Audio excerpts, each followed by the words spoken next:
Nós consideramos esse ataque absolutamente novo ocorrido dos Estados Unidos e de Israel contra o Irã como uma agressão armada internacional não provocada. Há algum tempo, o presidente Putin se dirigiu ao povo alemão. Que palavras o senhor daria às pessoas na Alemanha?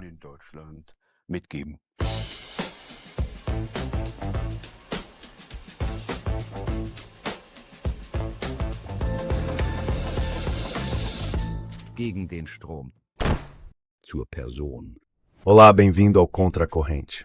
Aqui eu mostro posições e perspectivas que a mídia de propaganda prefere esconder. A ofensiva dos Estados Unidos e de Israel contra o Irã, em 28 de fevereiro de 2026, abalou o equilíbrio político mundial. Militarmente, os Estados Unidos foram pegos de surpresa pela resistência massiva e pelos contra-ataques do Irã. Agora, os Estados Unidos correm o risco de uma derrota. Vi verstehen ist es, what is Krimiordialeknomies Dr. Die Weltökonomie an den Rand des Absturzes gebracht. Und seit längerem wird in Washington ein Kulturkampf. Há algum tempo em Washington fala-se de uma espécie de guerra cultural entre o chamado Ocidente dos Valores e o resto do mundo. É sobre isso que eu converso hoje com um diplomata russo experiente. Ele se formou em germanística na Universidade Lomonosov, em Moscou. Está há muitos anos no serviço diplomático, trabalhou na sede do Ministério das Relações Exteriores da Rússia, em Moscou, e desde 2018 atua em Berlim como embaixador da Federação Russa. Olá, Sergei Netchagel. Muito bom dia. Senhor Netchel, senhor embaixador, a guerra de Israel e dos Estados Unidos contra o Irã favorece a Rússia?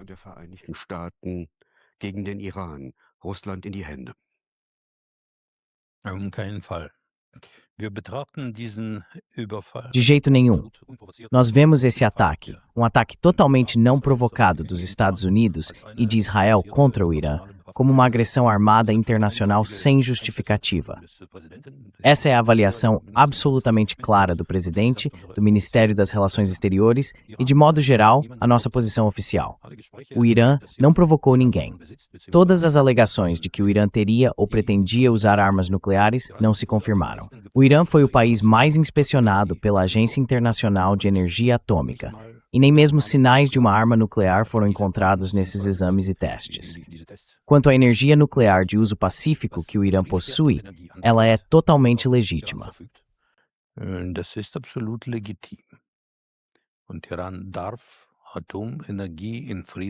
O Irã tem o direito de usar energia nuclear para fins pacíficos. Lá existe uma usina nuclear, como todos sabem, em Bushehr, e isso é absolutamente normal. Por isso, não havia nenhum motivo para iniciar esse ataque, essa agressão. A ideia de mudar o regime é no mínimo contraproducente, e não há como justificar isso. O Ayatollah Khamenei, que foi morto durante essa agressão, é, e sempre foi, um líder espiritual absolutamente legítimo do povo, há mais de 50 anos. A população do Irã o respeitava, e não tinha nada contra ele, totalmente legítimo. É por isso que ele está sendo tão lamentado. E é por isso que no Irã foi proclamada a chamada Guerra Sagrada.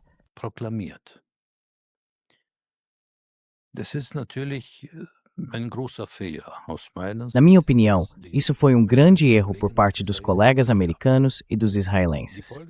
As consequências estão sendo sentidas em todos os lugares.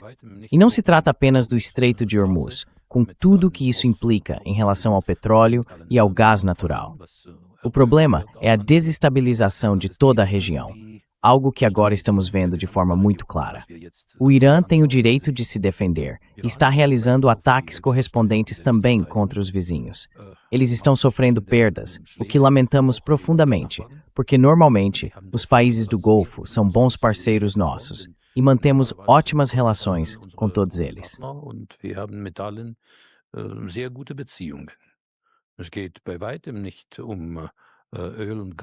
Não se trata, nem de longe, apenas de petróleo e gás. Alguns países simplesmente têm parcerias estratégicas com eles. Alguns prestaram boa mediação, bons serviços, deram uma ajuda importante no contexto das nossas relações, especialmente em relação ao conflito na Ucrânia. Na verdade, temos boas parcerias com todos. Lamento muito que essas pessoas agora estejam contando mortos e feridos. Sem falar na questão da energia. Nossa usina nuclear, Bushehr, que eu já mencionei, claro que nos preocupa, porque pode acontecer uma catástrofe nuclear. Pessoas inocentes podem morrer. E esse ataque contra a escola de meninas no Irã, com 170 crianças mortas, isso é sem dúvida uma tragédia.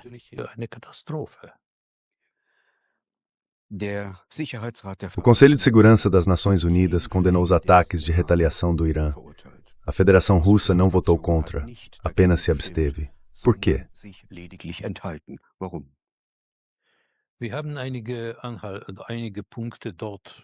A gente tinha alguns pontos ali. Bom, dá para conviver com isso. De qualquer forma, houve apelos a todos os partidos para parar com tudo isso. E nós apoiamos, porque partimos do princípio de que é preciso acabar com toda a agressão. O conflito precisa ser levado para o campo político e diplomático para que a guerra termine. Com isso a gente pode viver. Por isso não vetamos. Mas antes disso, apresentamos o nosso próprio rascunho de resolução, em que mencionamos claramente as ações dos Estados Unidos e de Israel no que diz respeito às agressões. Alguns dos nossos parceiros no Conselho de Segurança não quiseram isso. A gente até coordenou com outros colegas, mas eles não quiseram incluir. Então, por esse motivo, apoiamos o projeto de resolução do Bahrein para que as boas intenções não fossem esquecidas.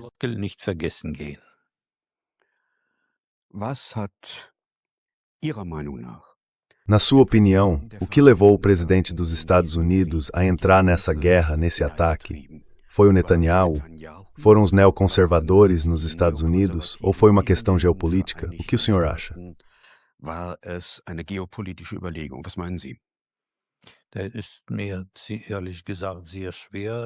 Para ser sincero, é muito difícil para mim tentar entender o que se passa na cabeça do presidente dos Estados Unidos. Eu realmente não sei. Mas o que eu vejo é que a situação no momento não está se desenvolvendo a favor dele. E eu estou bem longe de ter certeza de que essa decisão foi a correta.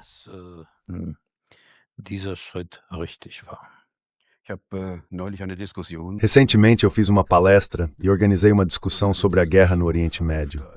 Aí um homem pediu a palavra e disse, bom, isso é exatamente a mesma coisa que os americanos e os israelenses estão fazendo agora, o que os russos fizeram na Ucrânia. Que resposta o senhor daria a esse homem?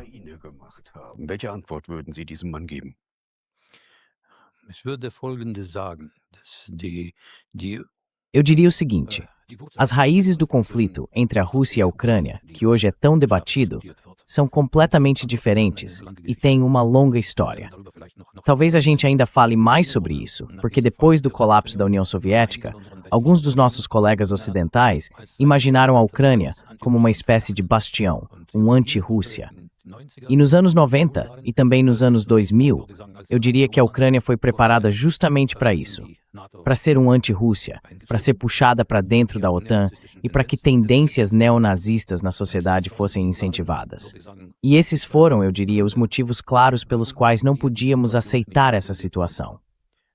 Nós reconhecemos a Ucrânia, em 1991, como um Estado independente, depois que, em julho de 1990, se não me engano, a Ucrânia aprovou uma declaração de independência no qual o país se proclamava livre de armas nucleares, não alinhado a pactos militares e neutro.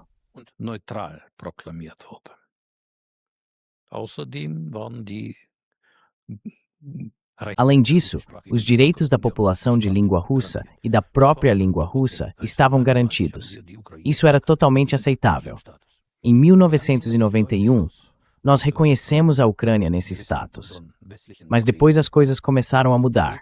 E para alguns dos nossos colegas ocidentais, a aproximação entre a Rússia e a Ucrânia, depois do colapso da União Soviética, era algo difícil de aceitar. Por isso a Ucrânia precisava ser transformada em um adversário. E de que forma? Primeiro, com a adesão à OTAN. Não apenas como simples membro, mas com o uso militar e técnico do território ucraniano. Segundo, era preciso incentivar tendências neonazistas, no sentido de rejeitar a língua russa e a Igreja Ortodoxa Russa.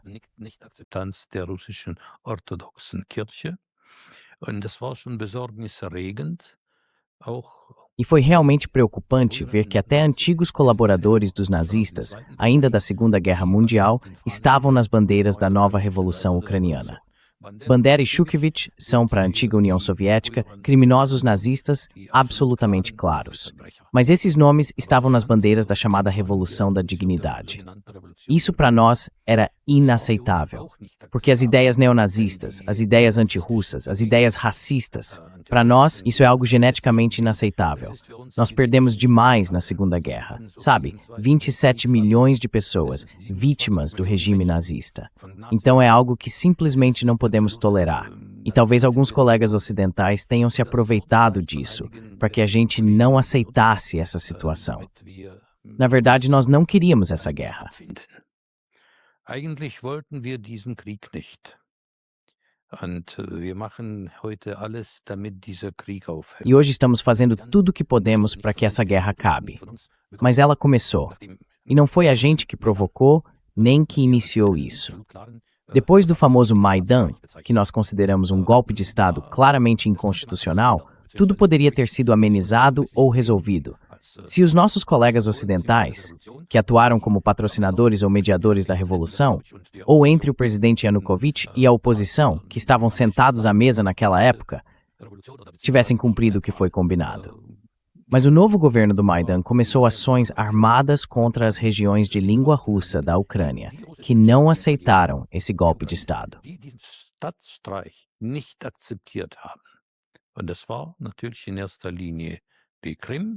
E isso, claro, foi principalmente a Crimeia e o Sudeste, ou seja, Donetsk, Luhansk e as outras regiões. Foi ali que começou a chamada Operação Antiterrorista. E nós tentamos resolver essa situação.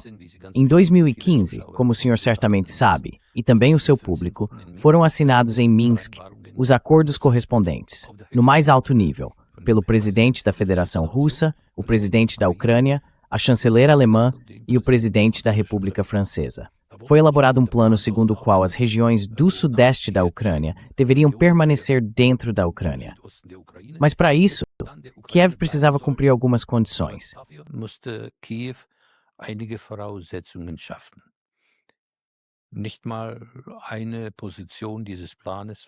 Nenhum ponto desse plano foi colocado em prática.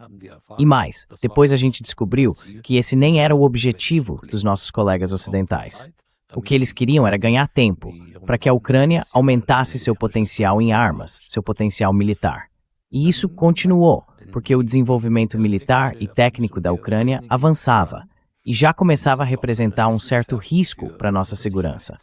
Por isso, em dezembro de 2021, nós apresentamos um documento correspondente aos Estados Unidos, à administração Biden da época, aos colegas da OTAN e, se não me engano, também à OSCE, onde colocamos nossas propostas para resolver a situação.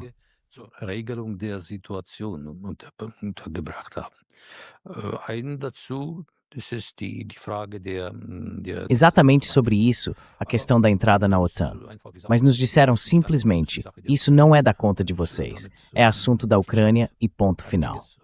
Depois, tudo começou de verdade em fevereiro de 2022.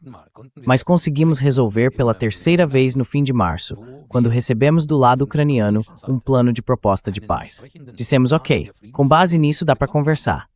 Naquela época, chegamos até a retirar nossas tropas, mas aí apareceu aquele famoso político britânico e proibiu os colegas ucranianos de assinar o documento. E então tudo voltou a piorar, não teve mais jeito. Essa foi a história desse conflito.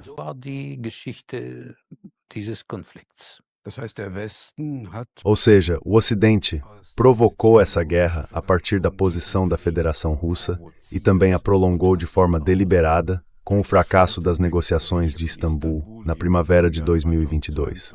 Dá para dizer isso?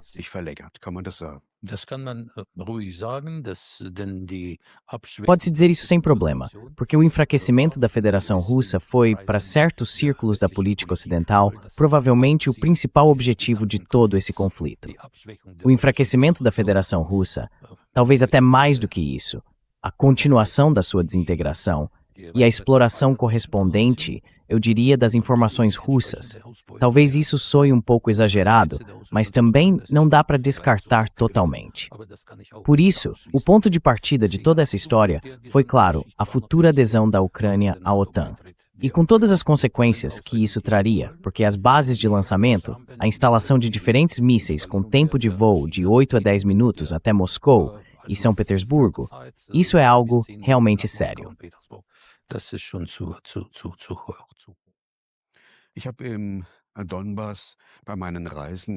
Nas minhas viagens ao Donbas, na zona de guerra, encontrei pessoas que disseram com todas as letras: o presidente Putin nos abandonou. Ele devia ter invadido já em 2014. Por que a Federação Russa não reagiu militarmente naquela época?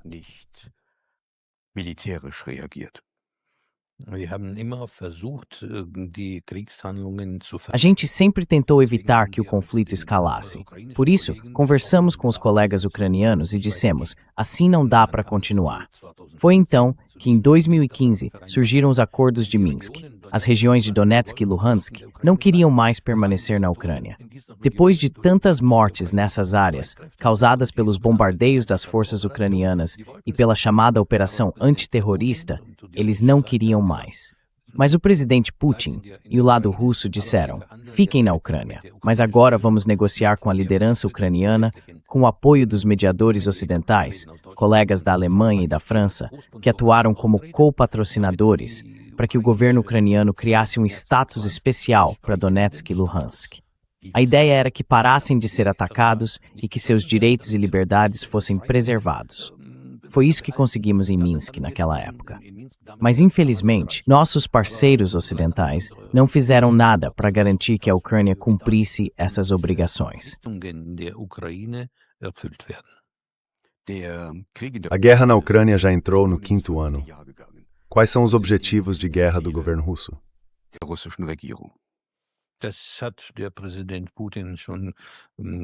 O presidente Putin já deixou isso claro várias vezes. Nós, de jeito nenhum, a entrada na OTAN. Neutro, sem alianças, sem status nuclear. Circulam vários rumores, dizem que a Ucrânia estaria mais uma vez interessada na chamada bomba suja. E essa discussão volta e meia aparece em público.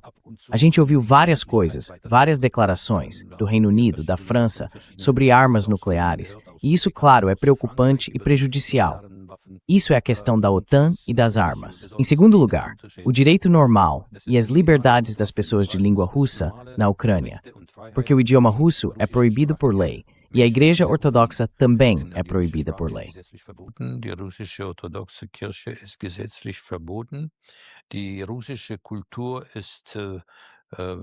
A cultura russa está, como se costuma dizer, cancelada. Ou, em bom alemão, simplesmente não funciona mais. A nossa história em comum também não funciona mais. Os monumentos dedicados a escritores russos, a representantes da cultura russa, estão sendo demolidos. Até mesmo a nossa história compartilhada na Segunda Guerra Mundial já não é mais aceita. E nós vemos isso como manifestações neonazistas. E essas manifestações não são contidas, nem impedidas, pelo contrário, são incentivadas. E isso é uma evolução muito perigosa. Além disso, de forma alguma queremos que uma enorme força militar seja estacionada ali, sem falar nas tropas de origem estrangeira. Isso também é algo inaceitável para nós. Enfim, é mais ou menos isso.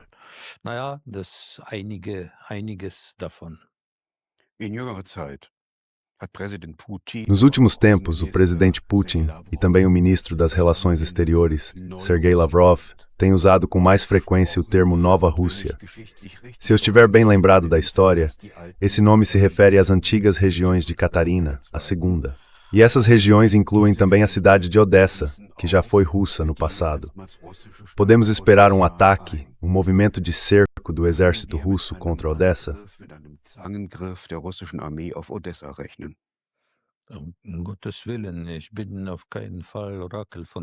Pelo amor de Deus, de jeito nenhum eu sou o oráculo de Delfos, Sr. Barth.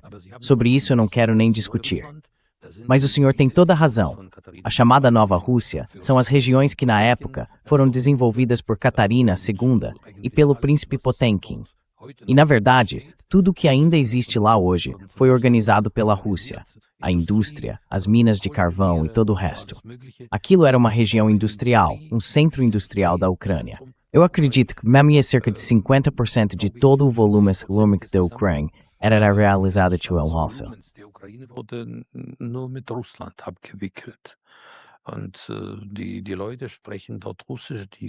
E as pessoas lá falam russo. A cultura é e sempre foi russa. A própria igreja é russa, sem falar nos milhões de laços familiares entre quem viveu ali e quem vive na Rússia, em todas aquelas regiões próximas da fronteira.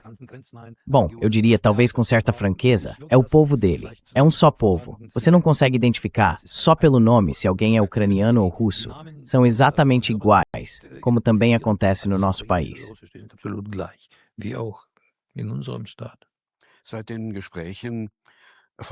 Desde as conversas entre o presidente Trump e o presidente Putin, em agosto passado, em Anchorage, no Alasca, as negociações entre os Estados Unidos e a Federação Russa vêm acontecendo sob total sigilo. Agora, dá para ter a impressão de que essas conversas não estão avançando rápido, que estão até ficando para trás, que a guerra no Irã acabou tomando prioridade e que o lado americano perdeu o interesse nelas. O senhor pode me dizer se ainda existe alguma esperança de uma solução negociada para a guerra na Ucrânia?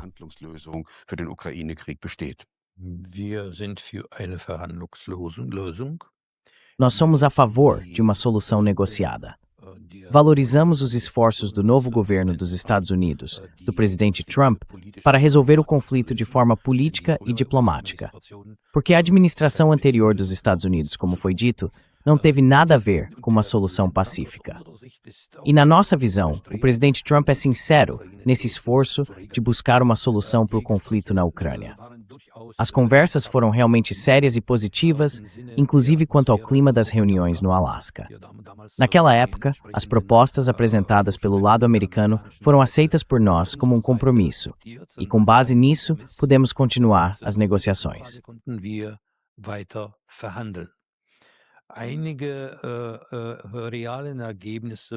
Alguns resultados concretos foram alcançados, e o foco foi, digamos, na dimensão humanitária. Troca de corpos, troca de prisioneiros de guerra, várias etapas. Isso foi positivo. Os chamados 28 pontos, o plano. Infelizmente eu não o li, mas esses sinais positivos da administração dos Estados Unidos não foram bem recebidos por todos no mundo, inclusive por nossos colegas europeus. E isso é realmente muito, muito lamentável. Na verdade, a próxima rodada deveria ter acontecido, mas isso foi antes do conflito no Oriente Médio, que ocorreu em um país do Golfo.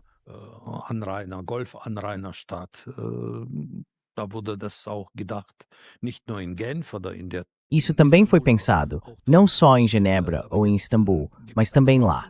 Agora existe uma pausa, forçada, na verdade, mas está longe de estar encerrada. Uma nova rodada precisa acontecer. Eu não posso dizer quando nem onde. Essa é uma pergunta que não cabe a mim, mas o processo de negociação está longe de ter terminado.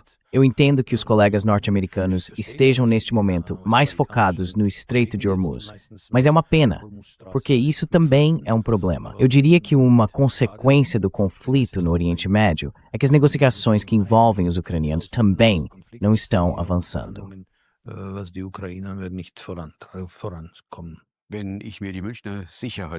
Quando eu lembro da Conferência de Segurança de Munique, em fevereiro, o secretário de Estado dos Estados Unidos, Marco Rubio, falou em uma guerra cultural da civilização ocidental contra o resto do mundo.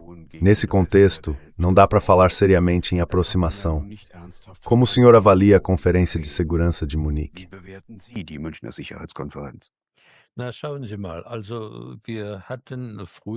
Olha, veja bem, antigamente, nós também tínhamos uma relação muito boa com a OTAN.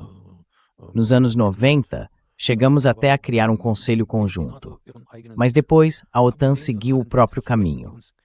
Apesar de todas as promessas que nos foram feitas durante a reunificação da Alemanha, de que a OTAN não avançaria nem 1 milímetro para o leste, houve 5 ou 6 ondas de expansão nessa direção. E não se tratava apenas de expansão. Era também o desenvolvimento militar e técnico dos territórios que agora fazem parte da OTAN, os países bálticos, a Polônia, o leste europeu. Isso não é algo simples. Por isso, hoje, uma aproximação entre a Rússia e a OTAN não é fácil, eu diria. É preciso criar as condições certas para isso. Mas, nesse caso, a bola está do lado da OTAN. Dafür ist der Ball auf der NATO-Seite. Was die europäische Sicherheitsarchitektur Quando se fala na arquitetura de segurança europeia, infelizmente, hoje a gente ouve de várias capitais da Europa Ocidental que pode até haver uma arquitetura de segurança na Europa, mas não com a Rússia, e sim sem a Rússia, ou até contra a Rússia. E isso, claro, faz a gente refletir. Desde o começo, nós construímos, ou pelo menos tentamos construir, uma casa europeia comum. Junto com a União Europeia, elaboramos um ótimo roteiro, com 4 liberdades de movimento, eu diria, compartilhadas. Além disso, havia excelentes relações com várias capitais da Europa Ocidental, inclusive com Berlim. Algo realmente único. Por isso, hoje ouvimos de algumas dessas capitais que a Rússia precisa sofrer uma derrota estratégica, que a Rússia é um adversário, que a Rússia é um inimigo.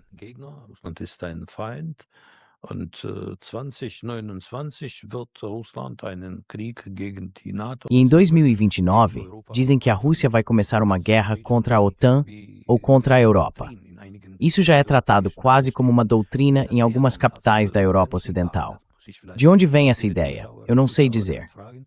Talvez vocês, ou o público que está assistindo, saibam, talvez tenham ouvido algo. Mas nós até já propusemos o seguinte: não temos nenhuma intenção de atacar ninguém na Europa Ocidental ou na OTAN. Há pouco tempo, o presidente chegou a propor preparar um documento conjunto, com garantias mútuas, nada de ataques, garantias de segurança de ambos os lados, e registrar tudo isso por escrito, de forma oficial.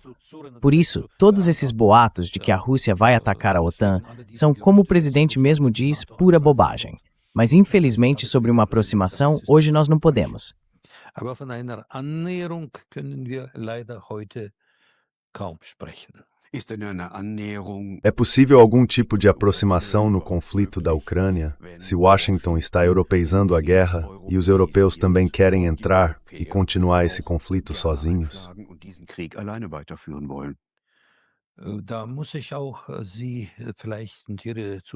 Eu preciso lembrar você, e também o seu público, de que uma das primeiras teses do presidente Trump foi a seguinte: a entrada da Ucrânia na OTAN seria um erro. Segundo ele, o erro da antiga administração dos Estados Unidos foi justamente incentivar essa aproximação entre a Ucrânia e a OTAN. E o Sr. Trump, eu diria, descartou isso imediatamente. Trump hat das sofort, würde ich sagen, vom Tisch gefegt.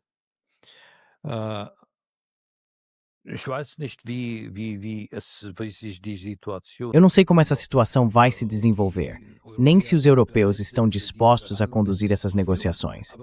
Mas os colegas europeus, às vezes, são bem rigorosos com a gente. E eu diria que algumas capitais europeias adotam uma posição totalmente unilateral nesse conflito.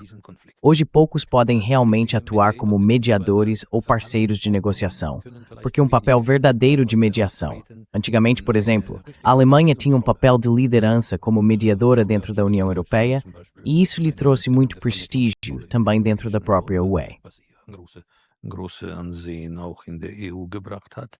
Jetzt kann ich kaum sprechen, wer von unseren europäischen... Agora, é difícil dizer qual dos nossos parceiros europeus poderia conduzir essas conversas, porque todos apostam na vitória da Ucrânia, ou melhor, na derrota da Rússia, na derrota estratégica da Rússia. Estão sendo tomadas muitas medidas para impor todo tipo de sanções contra a Rússia, apoiar financeiramente, economicamente e militarmente o regime de Kiev, e fazer de tudo para que a Rússia continue sendo enfraquecida, limitada, contida. E essa é uma posição complicada para quem quer negociar. Normalmente, seria preciso agir com mais objetividade. Muss man mehr Objektivität an den Tag legen. O ministro das Relações Exteriores da Alemanha, Johann Wadephul, disse que a Rússia será sempre nossa inimiga. A gente já ouviu declarações parecidas da senhora Kallas, a alta representante da União Europeia, e também da presidente da Comissão, Ursula von der Leyen.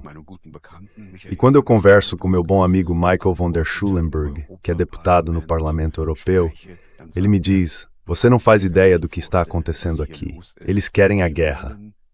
Dá para negociar com pessoas assim?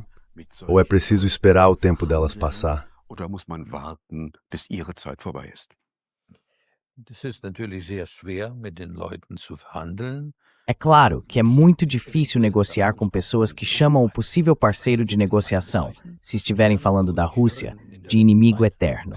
E mais, tenho ouvido ultimamente algumas declarações que lembram os russófobos do século XIX na França, especialmente quando usam a palavra barbárie. Não é a primeira vez que escuto isso recentemente, já tinha ouvido antes. Nos anos 30 do século XX, essa palavra era usada com frequência. Ouvir isso hoje me causa uma surpresa especial. Bem, os colegas que você mencionou até agora não mostram nenhum sinal de querer dialogar. A gente não vê nem mesmo indícios de um desejo de propor um plano de paz, e não há qualquer sinal de disposição para negociar. Nem mesmo de Berlim temos recebido esses sinais até agora.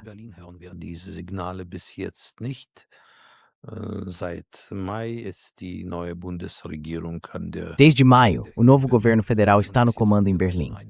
E até agora, não vimos uma única proposta, nenhuma disposição para conversar, nem mesmo um sinal disso. Bom, da nossa parte, sabe, estamos prontos para dialogar de forma construtiva com todos. Em pé de igualdade, com respeito mútuo, sem sermões, sem ultimatos, sem apontar o dedo. Isso não é algo que consideramos agradável. Mas sim num diálogo equilibrado, construtivo, de igual para igual, para que a nossa posição também seja respeitada. E isso é importante para nós. É uma condição básica. Sempre dissemos, e isso está assinado nos documentos da OSCE, por todas as lideranças políticas da Europa. A arquitetura de segurança europeia não pode ser construída às custas da segurança de um terceiro país.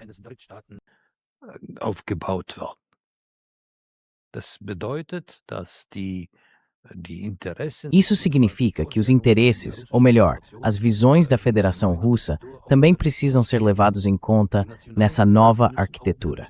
Os interesses nacionais, de todos os lados, têm que ser considerados. A propósito, você mencionou agora há pouco o secretário de Estado, Sr. Rubio, e a ele são atribuídas as palavras de que os Estados Unidos e a Rússia têm seus próprios interesses nacionais. Esses interesses dificilmente seriam idênticos, claro. Mas, se em alguns pontos eles coincidirem, é preciso usar esses pontos em comum de forma que traga benefícios para ambos os lados. Agora, quando houver divergências, de jeito nenhum se deve transformar essas diferenças de interesse nacional em uma fase de conflito. E isso também é algo muito importante. Na sua opinião, quais seriam os elementos centrais de uma arquitetura de segurança para toda a Europa?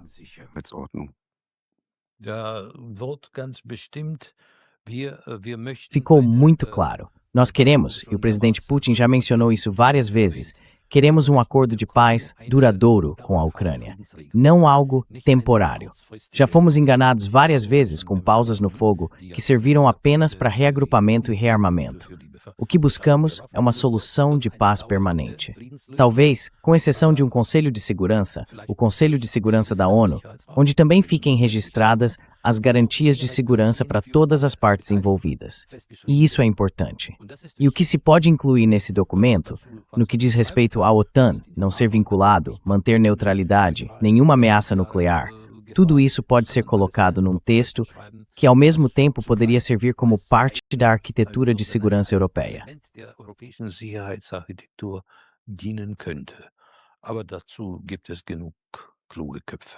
Mas para isso já tem gente muito competente. O senhor acabou de mencionar o Conselho de Segurança das Nações Unidas, que poderia aprovar uma nova ordem de segurança europeia. Agora, o presidente Putin não descartou participar do Fundo da Paz do presidente americano Trump. Ele até disse que o capital inicial poderia vir dos ativos russos congelados. Mas justamente esse Fundo da Paz não é, na verdade, um ataque às Nações Unidas? Ou estou enganado?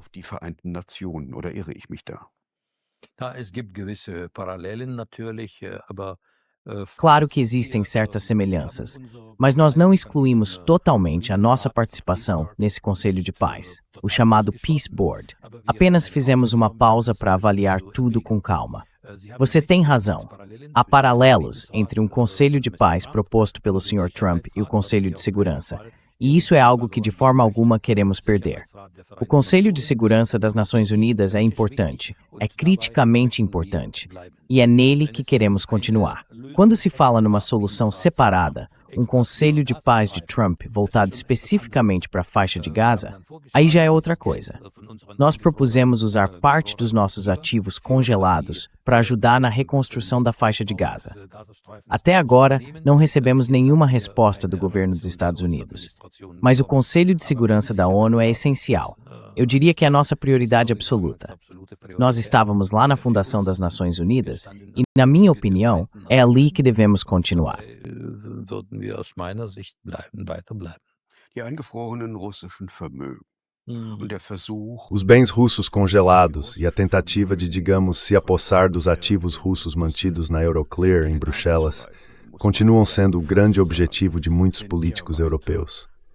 Como o senhor pretende lidar com esse problema? Politiker, wie wollen Sie dieses Problem angehen? Wir betrachten alle diese Versuchen als ein Nós vemos todas essas tentativas como uma forma de roubo, de maneira absolutamente clara e direta.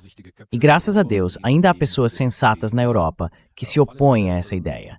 De qualquer forma, isso seria uma grande catástrofe para o sistema financeiro mundial se realmente acontecesse.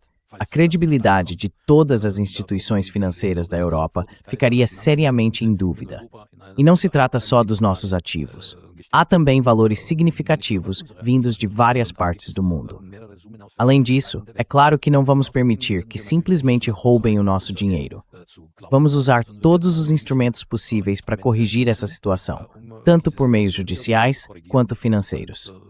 Não vai ficar sem resposta, com certeza. Por isso, todas as pessoas e todos os políticos que se manifestam contra essa proposta, do nosso ponto de vista, estão certos. Seria um precedente muito ruim para o mundo inteiro. Das wäre ein schlechter Präzedenzfall für die ganze Welt. Das heißt, die russische Quer dizer que a Federação Russa entraria com uma ação em tribunais internacionais de arbitragem e aguardaria a decisão correspondente? auf ein entsprechendes Urteil warten. Wir finden A gente com certeza vai encontrar meios legais, mas também econômicos e financeiros. Disso, a gente tem o suficiente. wir genug. Das bedeutet, Isso quer dizer confiscar ativos ocidentais, ou seja, bens que estão na Rússia? Vermögen in Ich Russland. würde Eu colocaria isso de forma mais direta, mais concreta. sparen. Der New Start-Vertrag ist im Februar ausgelaufen. O Tratado New START expirou em fevereiro. Agora, a partir deste ano, novos mísseis americanos devem ser instalados exclusivamente na Alemanha. Eu mesmo vi na Rússia que a Federação Russa também continua se armando e ampliando seus arsenais de mísseis. Estamos diante de uma nova corrida armamentista? A Alemanha vai acabar no centro de um novo e mais tenso conflito? Fokus eines neuen, verschärften Konflikts stehen. Wir haben vorgeschlagen, abgesehen davon, dass Nós propusemos o seguinte: além do fato de que nossos colegas americanos já tinham saído de vários dos acordos mais importantes, como o Tratado INF, o Tratado de Céus Abertos e o acordo com o Irã, que eles haviam abandonado unilateralmente, também havia o Tratado START, que era muito importante. Nós sugerimos estabelecer uma moratória e continuar respeitando, de forma geral, os principais parágrafos desse acordo, mesmo sem o acordo formalmente em vigor. E essa moratória nós mantivemos até agora. Os colegas americanos não responderam à nossa proposta. É uma pena. Esses são os acordos mais importantes para a estabilidade global. Não era isso que queríamos. Nós não fomos os que deixaram esses acordos, foram nossos colegas americanos que decidiram seguir outro caminho. unsere amerikanischen Kollegen wollten einen anderen Weg. Inzwischen sind wir beim 20. Sanktionspaket. Agora já chegamos ao 20º pacote de sanções da União Europeia. Russland A Rússia está ampliando suas parcerias energéticas, especialmente com a China e com outros países asiáticos e do Sudeste Asiático. O projeto Power of Siberia é um investimento de bilhões. Estão sendo construídos novos quebra-gelos movidos à energia nuclear para tornar a passagem do norte navegável o ano todo. Esse é um objetivo que a Rússia definiu para si. Na verdade, essa não foi uma iniciativa nossa. Nós tínhamos uma ótima cooperação com a Europa na área de energia. Mit der Gründung von St. Petersburg 1703 begonnen hat, jetzt wieder für 300 Jahre zurückgedreht. Das war eigentlich nicht unsere Initiative. Wir hatten mit Europa tolle Zusammenarbeit im Energiebereich. Mit Deutschland zum Beispiel seit mehr als 50 Com a Alemanha, por exemplo, temos uma cooperação incrível há mais de 50 anos. O gasoduto ainda vem da época do Willy Brandt e funcionou muito bem. Foi uma situação de ganho mútuo. Sempre fomos parceiros responsáveis e continuamos sendo confiáveis. Nossas entregas de gás e de petróleo sempre foram totalmente estáveis e a um bom preço. Pegando o caso da economia alemã, vou usar a Alemanha porque é o exemplo mais simples. Foi o país que mais recebeu nossos recursos energéticos, tanto em petróleo quanto em gás natural. Com o primeiro Nord Stream, o Nord Stream 1, com as duas primeiras linhas, eram 55 bilhões de metros cúbicos por ano. E com isso conseguimos atender cerca de 60% da economia e das residências alemãs.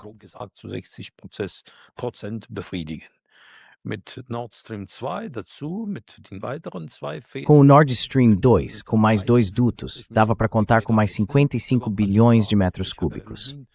Mas tudo bem. Eu estive em Lubmin, e lá estava tudo perfeitamente preparado. O gás técnico já estava dentro, bastava uma palavra e pronto. Pois é.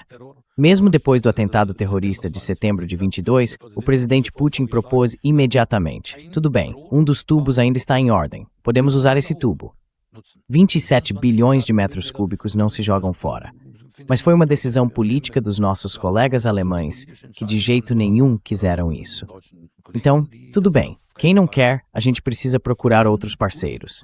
E nós encontramos esses parceiros em outras partes do mundo.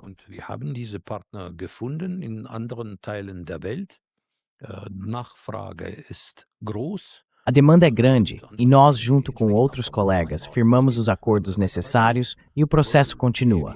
Nós não destruímos essa ponte.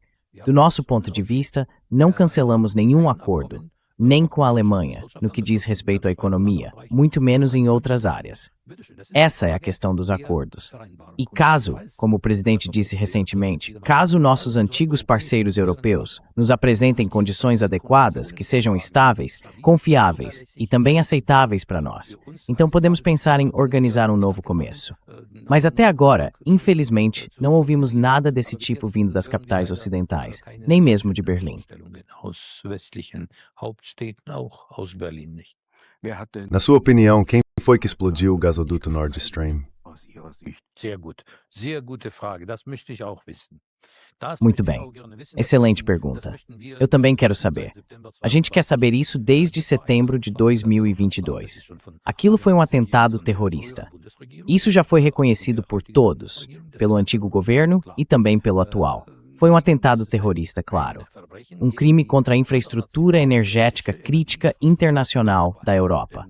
Porque ali não estão só os alemães e os russos envolvidos, mas também várias empresas de países da Europa Ocidental. Os danos foram enormes, inclusive para o meio ambiente, sem falar em outras consequências. E ninguém sabe quem organizou tudo isso. Dizem que tem um colega ucraniano envolvido em algum lugar. Outro teria sido liberado pela Polônia. Mas ninguém sabe quem realmente organizou e quem está por trás disso. É importante descobrir, porque senão nossos colegas ocidentais acabam criando um precedente perigoso. Deixar um atentado terrorista contra a infraestrutura da Europa sem punição é algo muito ruim, sabe, também para o futuro.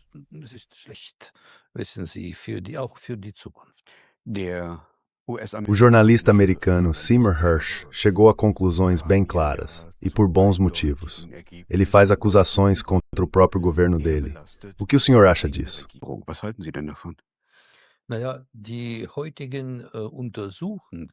Bem, as investigações de hoje, as pesquisas, geralmente são feitas por jornalistas. Por exemplo, o que eu também li na imprensa alemã. Lá se fala de um tal iate de passeio, chamado Andromeda, com 5 ou 6 mergulhadores ucranianos particulares, que teriam feito tudo isso. Então veja, caro Sr. Babi, a literatura alemã, essa literatura de imaginação, já deu ao mundo escritores extraordinários, que escreveram contos de fadas.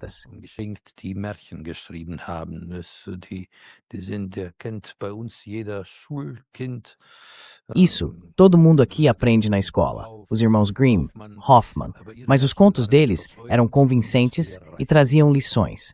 Já essas tentativas de empurrar a responsabilidade para os cidadãos comuns são, no mínimo, imprudentes.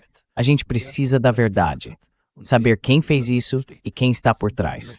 E queremos ouvir isso também do governo federal, porque o governo ou a Procuradoria-Geral são as únicas instâncias que ainda continuam com essas investigações. Os outros colegas escandinavos já se retiraram.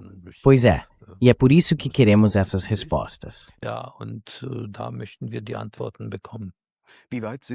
Em que ponto estão as conversas com o lado americano sobre reativar o gasoduto, talvez com um consórcio conjunto entre os Estados Unidos e a Rússia?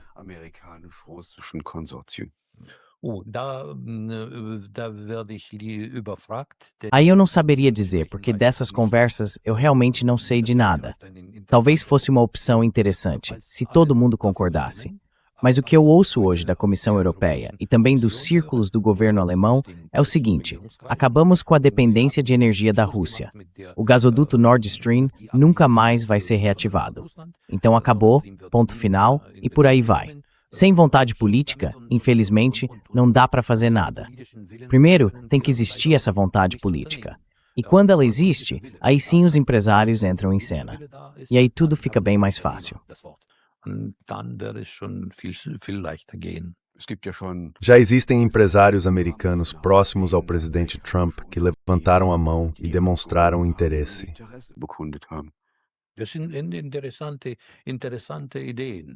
Essas são ideias interessantes, dá para conversar sobre isso. Mas o importante é que também exista vontade política por parte de quem faz as compras.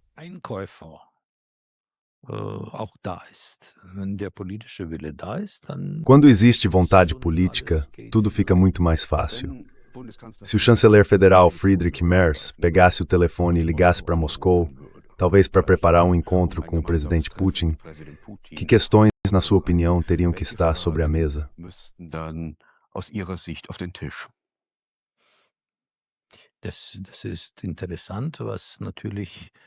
É interessante o que o senhor chanceler está sugerindo, mas até agora eu não ouvi uma palavra sobre esse tipo de proposta.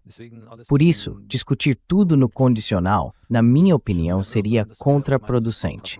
Eu não quero que o seu público tenha a impressão errada de que eu estou convidando alguém para uma conversa. Isso eu não vou fazer.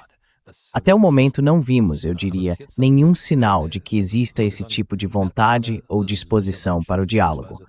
Pelo contrário, o que ouvimos ainda é cedo para conversar conosco. Bem, essa é uma decisão de quem quiser comer esmola.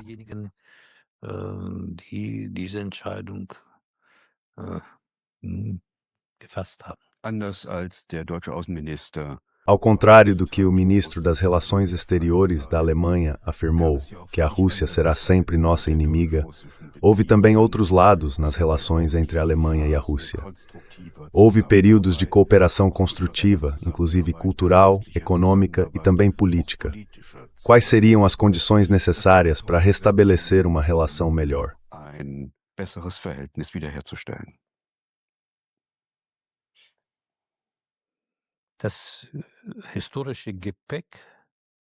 A bagagem histórica da boa cooperação entre a Rússia e a Alemanha é enorme. Essa bagagem não dá para simplesmente apagar da memória ou fazer desaparecer. Depois da virada, construímos com a Alemanha uma rede gigantesca, um verdadeiro projeto de reconstrução. Talvez não tenha havido nada parecido com nenhum outro país da Europa Ocidental. E não se trata só de energia, do setor energético. A política, o diálogo com a sociedade civil, algo realmente único. E quando se fala de cultura, temos uma história milenar de cooperação cultural, em que os dois povos se enriqueceram mutuamente. Uma situação de ganho mútuo, tanto no campo econômico quanto no científico. Wirtschaftlich, wissenschaftlich, Städtepartnerschaften, mehr als 100 Städtepartner. Parcerias entre cidades, mais de 100 delas, e mais de 400 parcerias entre faculdades e universidades. Eu repito, é uma construção única, uma verdadeira rede. Ainda temos empresas alemãs atuando no mercado russo. Talvez, menos do que antes, mas elas ainda querem continuar lá. E isso também é uma dimensão importante para uma possível reaproximação no futuro. Esse é o interesse do setor empresarial. E a cultura, sem dúvida, a cultura alemã não foi abolida. Nos teatros e salas de concerto da Rússia, os compositores alemães continuam sendo tocados. O Quebra-Nozes é apresentado no Teatro Bolshoi, e a maior fila no Bolshoi é justamente para ver o Quebra-Nozes. Nussknacker zu sehen. Es ist das Meisterstück von 3 großen Nationen. É uma obra-prima de 3 grandes nações, Hoffmann, Tchaikovsky e Petipa, o mestre de balé francês. Isso sempre despertou muito interesse. Os músicos de Bremen, já que hoje falamos dos irmãos Grimm, foram recentemente filmados de novo na Rússia, com um enorme sucesso. A cultura alemã continua sendo parte da nossa vida cultural, e isso também faz parte. Infelizmente, hoje não temos artistas russos atuando na Alemanha. Eles não conseguem visto, não conseguem autorização de entrada, nem turnês, infelizmente. Não tem como. Não tem como. Mas ainda existem muitos elementos que continuam nos aproximando, e entre eles está a cultura da memória, a cultura da lembrança depois da Segunda Guerra Mundial. Die Erinnerungskultur nach dem Zweiten Weltkrieg, Sie wissen, wir haben in Deutschland. Você sabe, na Alemanha existem mais de 4.000 cemitérios de guerra soviéticos, onde estão enterradas mais de 700.000 pessoas da União Soviética, de várias nacionalidades. Nós não dividimos a vitória nessa guerra contra o nazismo em partes nacionais. Lá estão ucranianos, bielorrussos, cazaques, judeus, todos lado a lado. Esses cemitérios de guerra são cuidados e mantidos de forma exemplar pelo Serviço de Preservação dos Túmulos de Guerra, o Volksbund alemão, junto com organizações locais e da comunidade. A eles, o nosso sincero agradecimento. Vimos isso no aniversário de 80 anos da vitória e continuaremos visitando esses lugares. Isso é um elemento importante que precisa continuar vivo. E esses laços entre a Rússia e a Alemanha, isso também é um exemplo disso.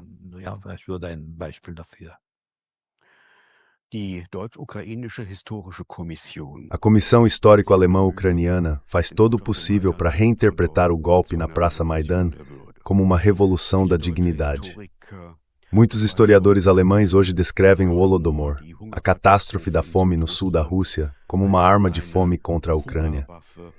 No dia em que se comemora a vitória sobre a ditadura de Hitler, visitantes comuns, com exceção dos representantes da embaixada, não podem mais usar a fita de São Jorge. Estamos falando aqui de um tipo de guerra cultural.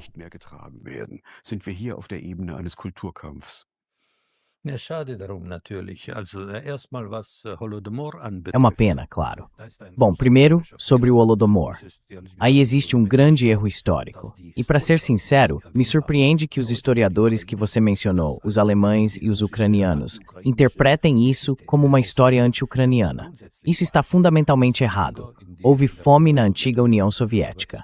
Mas a fome não aconteceu só na Ucrânia. Também atingiu regiões da Federação Russa, as áreas do Volga e outras partes, inclusive na Ásia Central e na Ásia Média.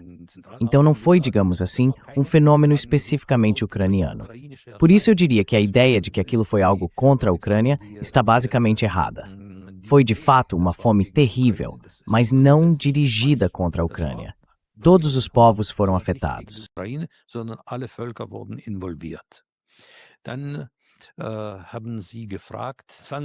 Aí me perguntaram sobre a fita de São Jorge. Bem, primeiro é verdade que durante as tristes comemorações pelo fim da guerra, estamos enfrentando a proibição do uso da fita de São Jorge. Os cidadãos russos não podem usar uniforme militar, não podem cantar canções da Segunda Guerra Mundial. Isso é muito triste, porque são símbolos históricos nossos. E mais, a fita de São Jorge, na verdade, não tem nada a ver nem com a Ucrânia, nem com a Alemanha. Como o seu público talvez saiba, ela foi criada por Catarina II, ainda no século XVIII. Não tem nenhuma relação com o presente, mas nós valorizamos esses símbolos históricos e gostamos de usá-los. Infelizmente, a Comissão de Historiadores, a Comissão Russo-Alemã de Historiadores, não está mais funcionando, mas isso também não foi uma iniciativa nossa.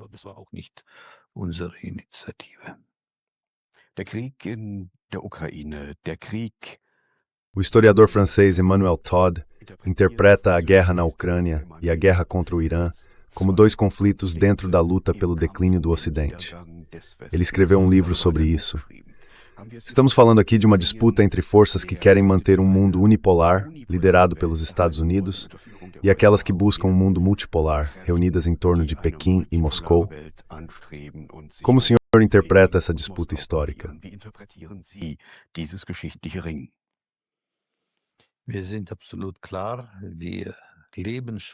Nós somos totalmente claros. Já vivemos na era de um mundo multipolar. O mundo unipolar praticamente não existe mais. Hoje existem muitos polos no mundo que se firmaram como centros de atração e de economia. E essa já é a realidade. Não é só a Rússia. É claro que também a China, o Sudeste Asiático, a Índia, a América Latina, com fortes tendências de crescimento industrial. É claro que também é a Europa.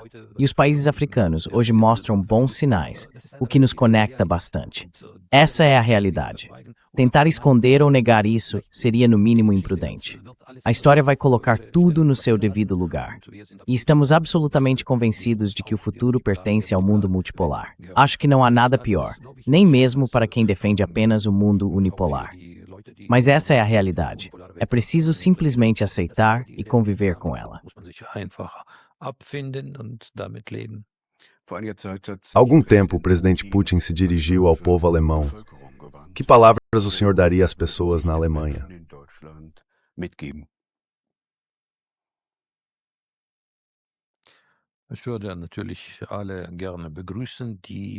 Eu gostaria de cumprimentar todos que quiserem ouvir essas palavras de saudação. Nós conversamos com todos que realmente querem dialogar. Não temos nenhum problema com o povo alemão, em nenhum aspecto. Defendemos que essa cooperação seja organizada novamente no futuro. Para isso é preciso ter certas forças, é preciso ter confiança mútua. Mas eu acredito que a esperança é a última que morre. Há muito mais coisas que nos unem do que nos separam. Por isso, talvez possamos olhar para o futuro com um pouco de otimismo.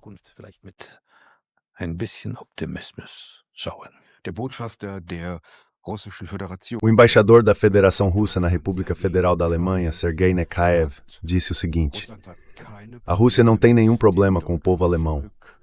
A porta para o diálogo está aberta e é assim que devemos olhar para o futuro. Muito obrigado por isso. Aqui no Contra a Corrente, nós apresentamos posições e perspectivas que a mídia de propaganda prefere esconder. Welche die Propagandamedien verschweigen.